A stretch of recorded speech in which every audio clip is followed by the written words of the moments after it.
मन मंदिरा गजर भक्तीचा। नमामि सद्गुरुं शांतं सच्चिदानंद विग्रहं पूर्ण ब्रह्म परानंदं विश्वमानंदी वल्लभं अधिष्ठान जेथे प्रतिष्ठान देखा तिथे जन्मला तो श्री गुणातीत एका। जयाचे निनामे चुके जन्म व्यथा नमस्कार माझा श्री सद्गुरु एकनाथा। नमो सद्गुरु तुकया ज्ञानदीपा नमो सद्गुरु सच्चिदानंद रूपा नमो सद्गुरु भक्त कल्याण मूर्ती नमो सद्गुरु भास्करा पूर्ण कीर्ती। श्री गुरु चरण सरोज रज निज मनु मुकुर सुधारी बरनहु रघुबर विमल जसु जोदायक फलचारी। रंगी रंगे रे श्री रंगे रंगी रंगे रे श्री रंगे काय भुललासी पतंगे शरीर जायाचे ठेवणे दरीशी अभिलाष जने। अनंत कृपा विभूषित परम मंगलमय परात्पर अखिलेश्वर अकारण करुणावरुणालय भक्तवांछा कल्पतरू तडिद्वित विनिंदित पीतांबरधारी अखिल कोटी ब्रह्मांड नायक कर्तुम अकर्तुम अन्यथा कर्तुम परात्पर परमात्म्याच्या सेवेकरता सादर केलेला अभंग। महान भगवत भक्त वैराग्याचे मूर्तिमंत पुतळे देहुनिवासी ज्ञानेश प्रिय श्रीमंत संत जगद्गुरु तुकोबाराय यांचा अत्यंत सुंदर गोड मानवी जीवनाला प्राप्त झाल्यानंतर जीवाने सोयरा नेमकं कोणाला करावा असा सुंदर उपदेशात्मक अभंग तुकोबारायांनी तुकोबारायांचा या कीर्तन सेवेसाठी सादर केलेला आहे। अभंगावरती विवेचन करण्यापूर्वी अल्पशः परिहार देणं अगत्याचं आहे। आज आपल्या या भगवान दत्तात्रयाच्या पवित्र प्रांगणामध्ये वैकुंठवासी श्री गुरु भुजंगराव बाबा यांच्या आशीर्वादाने मौजे आनंदवाडी पिंपळगाव वळण या सुंदर गोड गावामध्ये वैकुंठवासी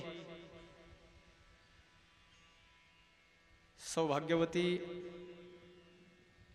राधाबाई विठोजी वहाटुळे यांच्या दशक्रिया विधीच्या निमित्ताने आपण सर्वजण एकत्रित आलेलो आहोत। त्यांच्या परिवाराच्या वतीनं हा सुंदर कीर्तनाचा सत्संगाचा सोहळा या ठिकाणी आयोजित केला आहे। त्यांचे चिरंजीव राधाकृष्णजी वहाटुळे त्याचबरोबर सोमीनाथजी वहाटुळे तथा सर्व वहाटुळे परिवार या परिवाराच्या वतीनं हा कीर्तनाचा उत्सव आयोजित केलेला आहे। आणि या कीर्तनासाठी म्हणून महाराष्ट्रातील सर्व नामांकित दिग्गज मंडळी आज उपस्थित आहेत। काही जागेचं महत्व असतं, त्या जागेमध्ये चैतन्य असतं, भूमीवरून भूमिका ठरत असते। भूमी पवित्र असली पाहिजे। ज्ञानोबाराय वर्णन करतात ना तरी भूमीचे मार्दव सांगे कुंभाची लवलव येर आचार गौरव सुकुलिनाचे। विश्वमाऊली ज्ञानोबाराय म्हणतात माती किती पवित्र आहे, जमीन किती पवित्र आहे, भूमी किती दर्जेदार आहे हे कशावरून कळतं?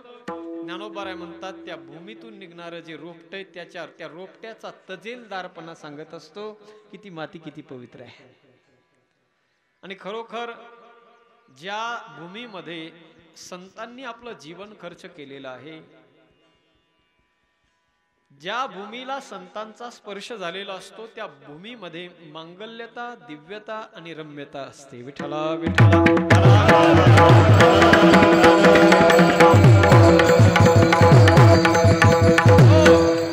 मी हे सगळं यासाठी सांगतो सज्जन हो, भूमीवरून भूमिका ठरत असते। बघा भागवतामधला एक गोड प्रसंग आहे, बहुधा कीर्तनकार मंडळी सांगतही नाहीत आणि तो शक्यतो प्रचलित नाही सुद्धा। भूमीवरून भूमिका का ठरते? कृष्ण परमात्म्याला भेटून अनेक दिवस झालेले आहेत, हजारो वर्ष निघून गेलेले आहेत। पण या आशेवरती वृंदावनातल्या लोकांनी आपल्या शरीरामध्ये प्राण ठेवलेला आहे की आज नाही तर उद्या कधी ना कधी कृष्णाची नामची भेट होणारच आहे. या आशेवर ती सगळी मंडळी जगत होती आणि त्यांचा भाग्याचा उदय झाला. हरिद्वार या ठिकाणी कुंभमेळा भरला आणि त्या कुंभमेळ्याच्या निमित्ताने कृष्ण परमात्मा द्वारकेवरून आपल्या सगळ्या परिवाराला तिथे घेऊन आला आणि त्याच ठिकाणी वृंदावनातले सगळे लहान थोर लोक कुंभमेळ्यासाठी आले. तिथे आल्यानंतर आता कुंभमेळ्यामध्ये सगळ्यांचे आपले आपले स्वतंत्र आखाडे, स्वतंत्र तंबू तिथे त्या कुंभमेळ्यामध्ये. पण तिथे कृष्ण परमात्मा आला होता. जसा कृष्ण आला होता तसा गोपिकाही आल्या होत्या आणि राधा राणी सुद्धा तिथे आलेली होती. राधा राणी तिथे आली होती. सज्जन हो, राधेला समाचार पोहोचला कृष्ण कुंभमेळ्यासाठी आलेला आहे. राधेच्या मनामध्ये एवढी विव्हळता झालेली होती. कारण सज्जन हो, कृष्णाचं नाव जरी ऐकलं तर ज्या राधेच्या डोळ्यातून अश्रूच्या धारा वाहत होत्या. झोपेत सुद्धा ज्या कृष्ण परमात्म्याच्या मुखातून राधेचं नाव निघण्यात नवल नाही, झोपेत जरी कृष्ण असला तर त्याच्या रोमा रोमामधून राधा राधेचं भजन निघायचं. एवढं ज्यांचं एकमेकांविषयी प्रेम होतं सज्जन हो, प्रेमाचं मूर्तिमंत स्वरूप म्हणजे राधा कृष्ण आहेत. मग त्या राधेला समजलं माझा कृष्ण आलेला आहे. आता एवढ्या दिवसानंतर कृष्णाची भेट होणार म्हणून विभल झालेली ती राधा कृष्णाच्या तंबूमध्ये गेली. तिच्या सोबत एक दोन सखी आहेत, मैत्रिणी आहेत. ज्या वेळेला कृष्णाच्या तंबूमध्ये तिने प्रवेश केला, कृष्णाला तिने पाहिलं राधेने. आणि पाहिल्यानंतर सज्जन हो, पाहतच राहिली नुसती, काहीच नाही भाव, तटस्थ लक्षण तिचं आहे. गेली, बसलीये, कृष्णाच्या जवळ बसलीये. थोडा वेळ गप्पा मारल्या त्यांनी. कसा आहे वृंदावन, तू कसा आहेस कृष्णा, सगळं एकमेकाविषयी विचारणा झाली. दोघांचंही बोलणं झालं, विचारपूस झाली, भेटही झाली. आणि भेट घेऊन आल्यानंतर जेव्हा राधा राणी आपल्या स्वतःच्या तंबूमध्ये आली, राधेच्या सोबत तिच्या काही सखिया होत्या, मैत्रिणी होत्या. त्यांना राहवलंच नाही म्हणून त्यांनी विचारायला सुरुवात केली, का ग राधे, असं वाटतंय आज तू बदलली आहेस. आज आम्हाला ती राधा दिसत नाही. अगं, ज्या राधेच्या कानावर नुसता त्या बासुरीचा धून कानावर आल्याबरोबर वेड्यासारखं तटावर धावणारी ती राधा. अरे, कृष्णाचं नुसतं नाव जरी ऐकलं तर कुठे पळावं आणि कुठं जावं हे सुद्धा ज्या राधेला कळत नव्हतं ती राधा. अगं, कुठे गेली ती राधा? आज ती राधा आणि त्या राधेचे लक्षण तुझ्या दिसत नाहीत. राधे, माफ कर राधे, अधिकार नाही पण बोलते बघ. तिची मैत्रीण तिला विचारते, अगं राधे, तुझ्यातलं आता मला वाटतंय ते प्रेम तुझ्यामध्ये राहिलं नाही जे पूर्वी कृष्णासोबत तुझं प्रेम होतं. जेव्हा कृष्ण वृंदावनामध्ये होता तेव्हाचं प्रेम आणि आजचं प्रेम त्याच्यात महद अंतर दिसतंय. अगं, ज्या कृष्णाचं नुसतं नाव जरी कानावर पडलं तर पागल सारखी पळत होतीस, वेड्यासारखी. अगं, तुझ्या डोळ्यातून अखंड धारा येत होत्या. आणि आज ती राधा प्रत्यक्षात कृष्णाला भेटताना दिसते. कृष्ण समोर असताना तिच्या डोळ्यात ना अश्रूचा थेंब आहे, ना तिच्या मनामध्ये त्या कृष्णाविषयी कसल्याही प्रकारचा भाव मला दिसत होता. सामान्य एखाद्या अनोळखी माणसाला भेटावं तसं तू भेटलीस, त्याला बोललीस आणि खुशाल परत तू तुझ्या तंबूमध्ये निघून आलीस. कुठं गेलं तुझं ते प्रेम? अगं, ते प्रेम मला तुझ्यामध्ये दिसत नव्हतं. त्या प्रेमाची झलक मला तुझ्या त्या स्वरूपामध्ये दिसत नव्हती. राधे, तुझं प्रेम तर कृष्णाविषयी कमी झालं नाही ना. तेव्हा राधा राणीनं दिलेलं उत्तर फार गोड आहे सज्जन. हवाय का? राधा राणी म्हणते, अगं सखी, राधा तीच आहे, राधेचं प्रेमही तेच आहे. बदललं काय मग नेमकं? राधेनं सांगितलं फक्त भूमी बदललीये आणि भूमी बदलल्यामुळे भूमिका बदलली. म्हणजे नेमकं म्हणायचंय काय? राधेनं सांगितलंय बघ, अगं, त्या वृंदावनामध्ये ज्या वेळेला राधा असते ना, त्यावेळेला त्या वृंदावनाच्या प्रत्येक कणामधून माझ्या कृष्ण परमात्म्याचा ध्वनी ऐकायला येतो मला. कमल कमल पर मधुकर बोले श्री कृष्ण शरणम मम. डाल डाल पर पंछी बोले श्री कृष्ण शरणम. वृंदावन ना वृक्षो बोले श्री कृष्ण शरणम मम. गोकुलियानी गाओ बोले श्री कृष्ण शरणम मम.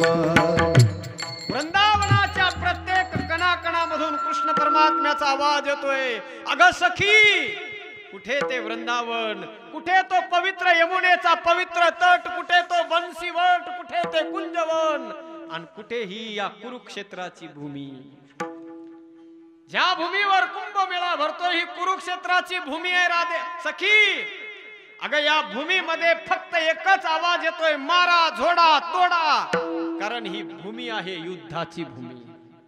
युद्धाच्या भूमीमध्ये मला फक्त शंखाचा आवाज येतोय, तलवारीचा आवाज येतोय, तलवारीच्या पात्याचा आवाज येतोय. आणि या वीरभूमीमध्ये करुण रसाची निर्मिती होईलच कशी? वीर रसाच्या भूमीमध्ये करुण रसाची उत्पत्ती होणं शक्य नाही. त्याच्यासाठी भूमिका वृंदावनाची पाहिजे, भूमी वृंदावनाची पाहिजे, तेव्हा ती भूमिका निर्माण होते. मायबाप, आजही जर आपण इथे आल्यानंतर आपल्याला काही जाणवत नाही, वृंदावनामध्ये गेलो, त्या मातीत जर आपण गेलो, किती निष्ठुर माणूस असला, कितीही नास्तिक माणूस असला, तरी तो त्याचं तोंड थांबणार नाही राधे राधे बोलल्याशिवाय. विठाला विठाला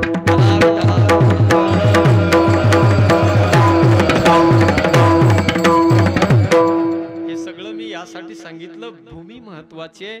भूमी पवित्र लागते तेव्हा भूमिका तयार होते असते, शुद्ध भूमिका तयार होते.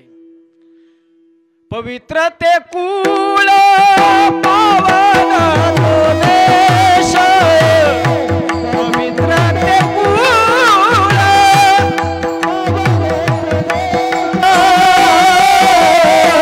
जेथे हरीचे दास जन्म घेते, जेथे हरीचे दास जन्म घेते. पवित्र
जन्माला येतात ती भूमी पवित्र असते, तो देश पवित्र असतो, तो काळ पवित्र असतो, ती भूमी पवित्र असते. अशा पवित्र भूमीमध्ये भगवान दत्तात्रयाच्या या पवित्र प्रांगणामध्ये वैकुंठवासी राधाबाई वहाटुळे यांना जाऊन 10 दिवस झालेले आहेत.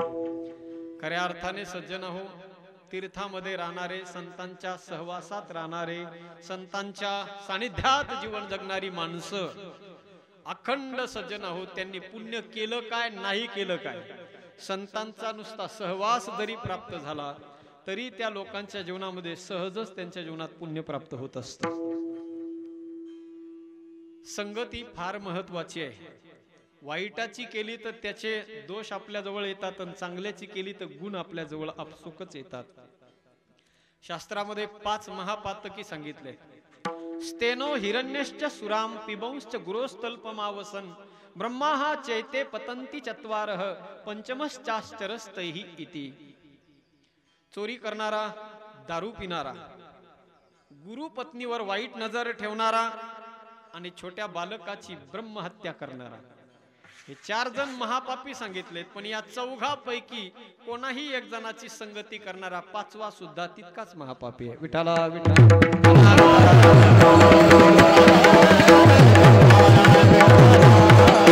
म्हणून संगतीला फार महत्व आहे सज्जनांनो. माझे तुलसीदासजी वर्णन करतात. गगन चढई रज पवन प्रसंगा, गगन चढई रज पवन प्रसंगा, गगन चढई रज पवन प्रसंगा.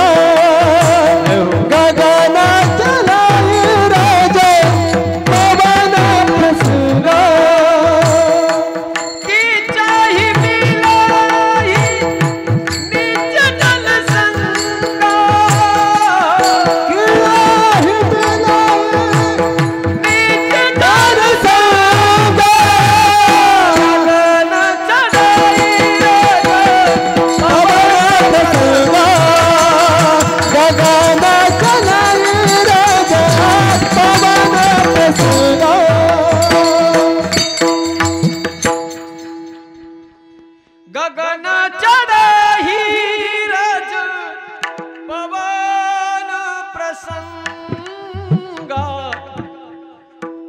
की चाहि मिलाही नीच जल संगा। गोस्वामी तुलसीदासजी म्हणतात, धुळीने जर वाऱ्याची संगती केली तर आकाशामध्ये शुद्ध हवेचा आनंद ती धूळ घेऊ शकते, पण तीच धूळ ज्या वेळेला पाण्याची संगती करते, चिखल बनून लोकांच्या पायाखाली तिला तुडावं लागतं. विठाला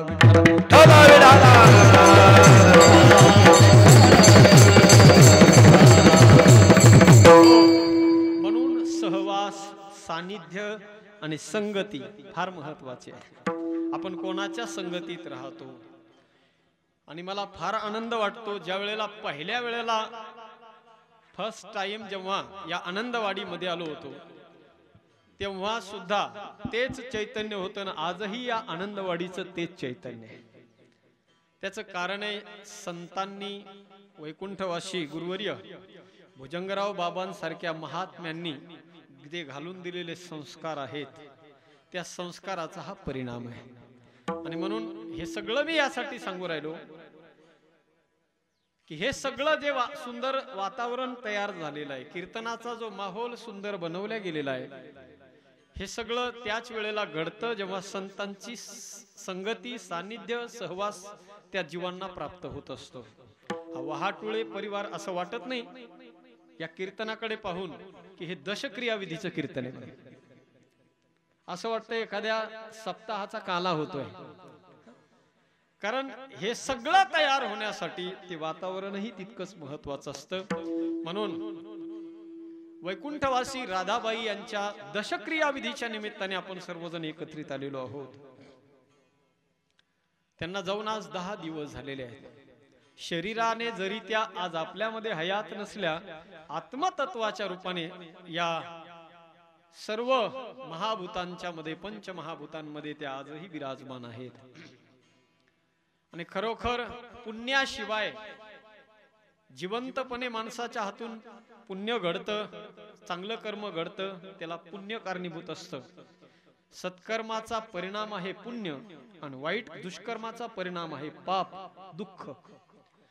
दुष्कर्म जर असेल तर त्या व्यक्तीच्या जीवनामध्ये जोपर्यंत जिवंत आहे तोपर्यंत चांगलं कर्म, सात्विक कर्म, धार्मिक कर्म कधी घडतच नाही. आणि गेल्यानंतर सुद्धा त्याच्या प्रित्यर्थ कधी परमार्थ घडत नाही. त्याच वेळेला घडू शकतो जेव्हा त्या व्यक्तीच्या जीवनामध्ये परमार्थ असतो. विठाला विठाला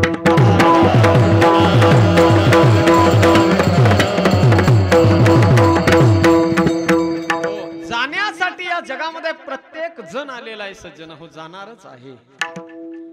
आया है सो जाएगा राजा रंग फकीर, कोई सिंहासन चढ़ चला, कोई बंधे जंजीर. या जगामध्ये प्रत्येक जण सज्जन हो, जातशयी ध्रुवो मृत्यू ध्रुवम जन्म मृतस्य च, तस्मात् परिहारेर्थे नत्वम सोचितुमर्हसि. मरावं प्रत्येकाला लागणार आहे सज्जन हो. मरा संस्कार आहे. अहो संस्कार नाही, मृत्यू हा एक सोहळा आहे. सोहळा जन्माचा जसा सोहळा असतो ना सज्जन हो, तसं मरणाचा देखील सोहळा आहे. मग जन्माच्या सोहळ्यामध्ये लोक आनंदित होतात आणि मेल्यानंतर रडतात. हा फरक का? जर जन्म हा देखील सोहळा असेल, मृत्यू हा जर सोहळाच असेल, तर जन्माला आल्यानंतर आनंद व्यक्त करतात माणसं, मेल्यावर रडतात. याचं कारण आहे, जन्माल्यानंतर आनंद व्यक्त करतात माणसं अज्ञान असल्यामुळे. ते ठीक आहे, पण मेल्यानंतर सुद्धा आनंद जर व्यक्त केला तर लोक म्हणतील हे नक्की डोक्यावर पडले. कारण घरातला माणूस गेल्याने खुशाल हसायला लागले, ते आनंद व्यक्त करायला लागले असं म्हणतील. आणि बऱ्याच ठिकाणी, बऱ्याच गावामध्ये असं कीर्तन सुद्धा ठेवत नाहीत माणूस गेल्यानंतर. खरं सांगतोय मी, किती अज्ञान आहे समाजामध्ये बघा.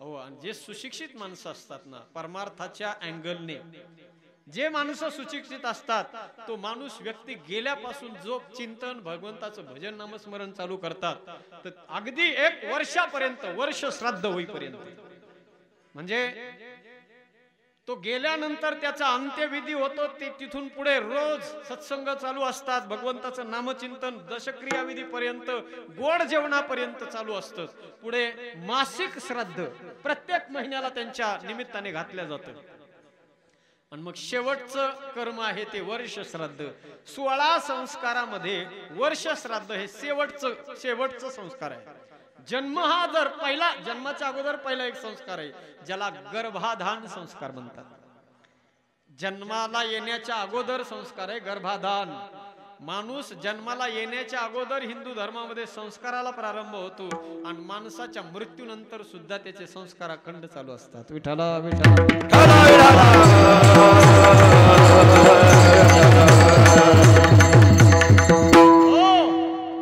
मृत्यू म्हणजे काही भयंकर स्वरूप आपल्या समोर येत असतं सज्जन हो त्याचं कारण आहे माणसं मेल्यावर का रडतात माणूस मेल्यानंतर माणसं आपतेष्ट नातेवाईक रडतात त्याचं कारण आहे सज्जन हो त्यांच्याविषयी आपल्या अंतःकरणात निर्माण झालेलं जे ममत्व आहे जी आसक्ती आहे ती आसक्ती माणसाला रडवत असते वास्तविक माणूस मरतो म्हणजे काय होतं मरण म्हणजे सोहळा आहे सोहळा संतांनी म्हणावं आपुले मरण पाहिले मी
सोहळा सुद्धा आम्ही आमच्या डोळ्याने पाहिला मरण हा सोहळा कसं काय होऊ शकतो मृत्यू मृत्यू म्हणजे काय अहो मृत्यू हे शब्द हा शब्द जरी डोळ्यासमोर आला तर साधू संतांनी म्हटलं आगा मर हा बोलून सहाती सहज जर एखाद्याला म्हटलं ना एखाद्या मुलांना अरे इथं काय करतो तिकडे जाऊन मर ना तर त्याला राग येतो मर हा शब्द सुद्धा ऐकायला बरा वाटत नाही मग त्या मृत्यूचा सोहळा कसं काय होऊ शकतो सज्जन हो मृत्यू हा निश्चित आहे हे खरं आहे पण त्या मृत्यूचा सोहळा आपल्या जीवनामध्ये झाला पाहिजे हो मृत्यू तसा अनेक मृत्यूचे प्रकार आहेत ऍक्सिडेंटल डेथ ज्याला आपत्कालीन मृत्यू म्हणतात नैसर्गिक मृत्यू आहे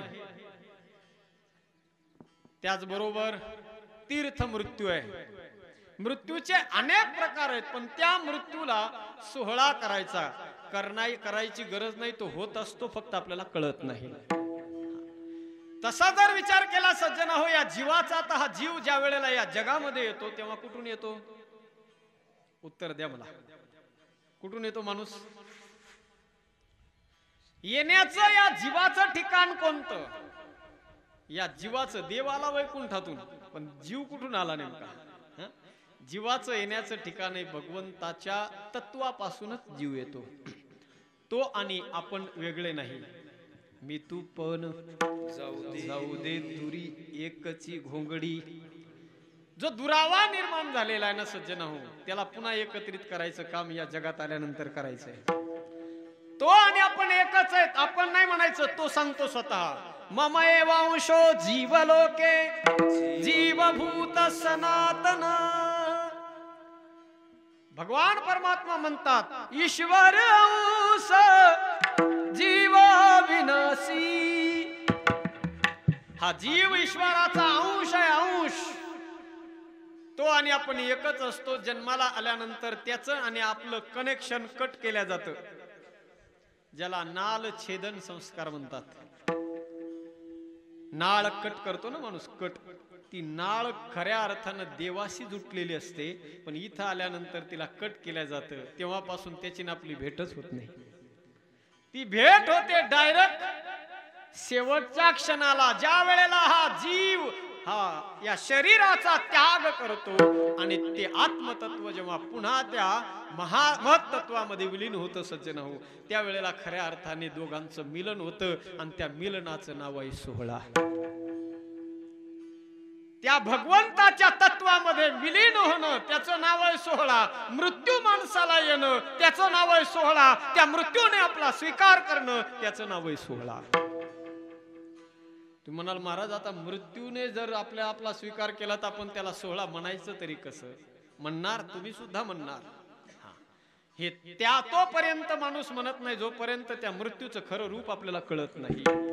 मृत्यू म्हणजे काहीतरी भयंकर आहे. ज्याप्रमाणे संतांनी सांगितलं एखादा बोका उंदराला जसं धरून येतो तसा तो मृत्यू या जीवाला सकाळ लोका नेतसे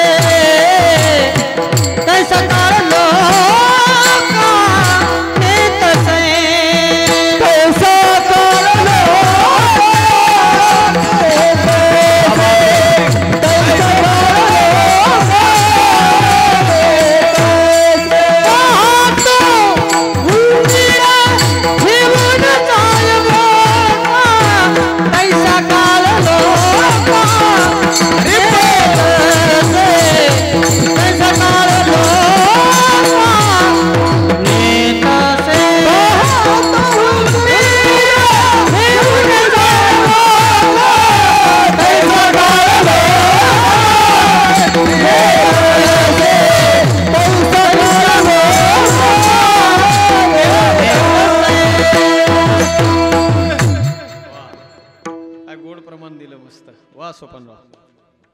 ही माणसं सामान्य नाहीत बरं का. आपल्या फुलंब्री तालुक्याचं वैभव हे जोडीमध्ये बरं का मामा. सध्या क्लासिकल मध्ये हात नाही धरायचा यांचा, पण पायच धरायचे. विठ्ठला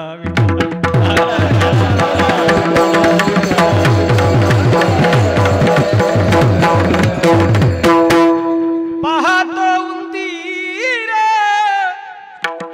नेतसे तैसा काळ लोका नेतसे. पाहतो उंदीर घेऊन जाय बोका. उंदराला बोका जसा निर्दयीपणाने उचलून नेतो ना, काळ तसा या जीवाला उचलून नेतो निर्दयीपणाने. हे संतांनी निर्दयीपणाने हा शब्द यासाठी वापरलाय. निर्दयीपणाने नेतो का व्यवस्थित अगदी अलगद उचलून नेतो, हे ज्याच्या त्याच्या कर्मावर ठरत असतं. कर्म जर वाईट नेलं तर त्या जीवाला तो निर्दयीपणाने उचलून नेणार आहे, आणि चांगलं जर कर्म जीवनात केलं तर त्याला तो अगदी तळ हातावरच्या फोडाप्रमाणे उचलून नेईल. तो काळ कोण आहे? काळ. तो काळ दुसरा तिसरा कोणी नाही सज्जन हो. कालोस्मी लोक क्षयकृत प्रवृद्धो लोकान् समाहर तुम्ही ह प्रवृत्तः ऋतेपि त्वां न भविष्यन्ति सर्वे एव स्थिता प्रत्यनिकेषु योधा. काळ दुसरा कोणी नाही. कालोस्मी लोक क्षयकृत प्रवृद्धो. हे अर्जुना, या जगातला काळ जो आहे तो काळ मी आहे. मृत्यू सर्वहरश्चाहम उद्भवश्च भविष्यताम कीर्ती श्रीर्वाक्च नारीणाम स्मृतीर मेधा धृती क्षमा. 52 विभूत्या भगवंताने सांगितल्या, त्यातला परमात्म्याने सांगितलं मृत्यू जो या जगातला तो मी आहे. मृत्यू कोण आहे? भगवान परमात्मा. सांगा सज्जना हो, तो परमात्मा जर मृत्यूचं स्वरूप असेल आणि तो जर जीवाला न्यायला येत असेल तर कोण जाणार नाही? देव जर न्यायला आलाय आपल्याला तर कोणाला नको वाटणार आहे? फक्त तो देव, त्या देवाचं रूप आपल्या कर्मानुसार आपल्याला दिसतंय. मी सुरुवातीलाही सांगून गेलो, आपल्याला जर त्या देवाचं चांगलं सुंदर स्वरूप दिसावं वाटत असेल तर चांगलं जगावं. जसं कर्म असेल तसं त्या देवाचं. जाकी रही भावना जैसी आणि प्रभू मूर्ती देखी तीन तैसी. विठ्ठला विठ्ठला.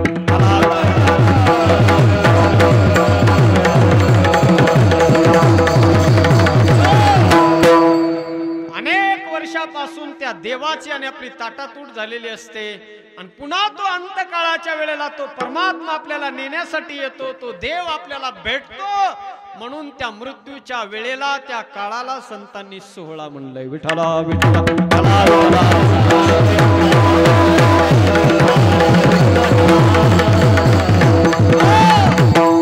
तो मृत्यू प्रत्येकाच्या जीवनात येणार आहे. आज येईल, उद्या येईल, कधी ना कधी येणारच आहे. अर्जुन म्हणत होता कसं मारू देवा, अरे ज्यांनी मला अंगा खांद्यावर खेळवलंय, लहानाचं मोठं केलंय, घासातला घास त्यांनी माझ्या तोंडात भरवलाय, त्या गुरुजनांना कसं मारू.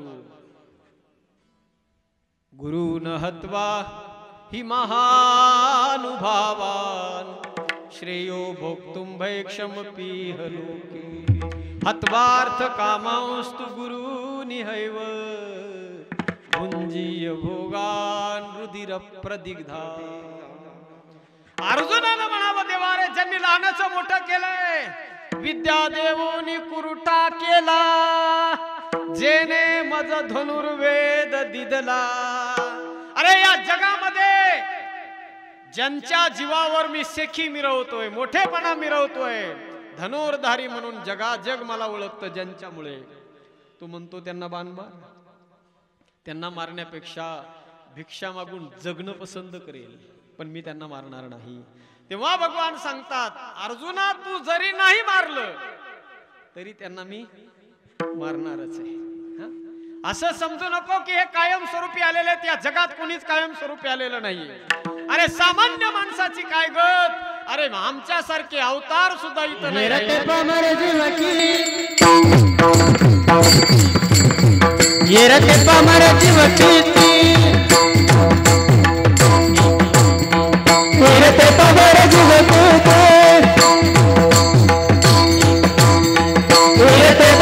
जीव कीर्ती. येथे नाही आले अवतार, येथे नाही आले अवतार, येथे नाही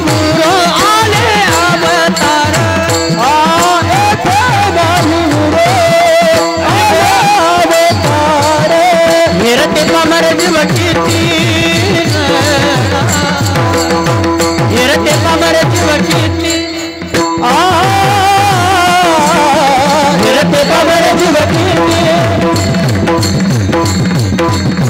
येरते पामर जीव कीर्ती, जीव कीर्ती, जीव कीर्ती. येथे नाही उरो आले अवतार, येरते पामर जीव किती. सामान्य जीवाची काय गणती, अरे अवतार देवाचे या जगात आलेले त्यांनाही कायम स्वरूपी राहता आलं नाही. मरण हा अटळ आहे सज्जन हो. प्रत्येकाला या जगाचा निरोप एक ना एक दिवस घ्यावाच लागणार आहे. कोणीही कायम स्वरूपी आलेला नाही.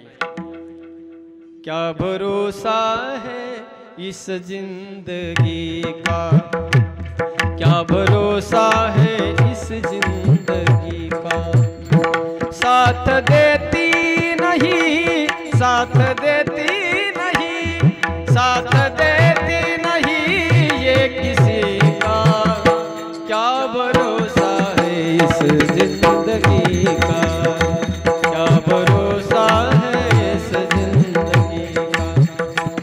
हम रहे नाम मोहब्बत रहेगी, दास्तां अपनी दुनिया कहेगी. दम निकल जाएगा, दम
पुरानी, चलते रुकना है इसकी रवानी।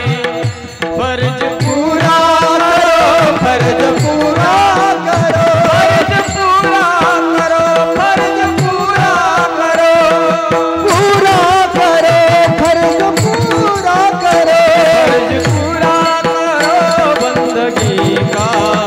क्या भरोसा है इस जिंदगी का, क्या भरोसा है इस जिंदगी का, क्या भरोसा है इस जिंदगी का।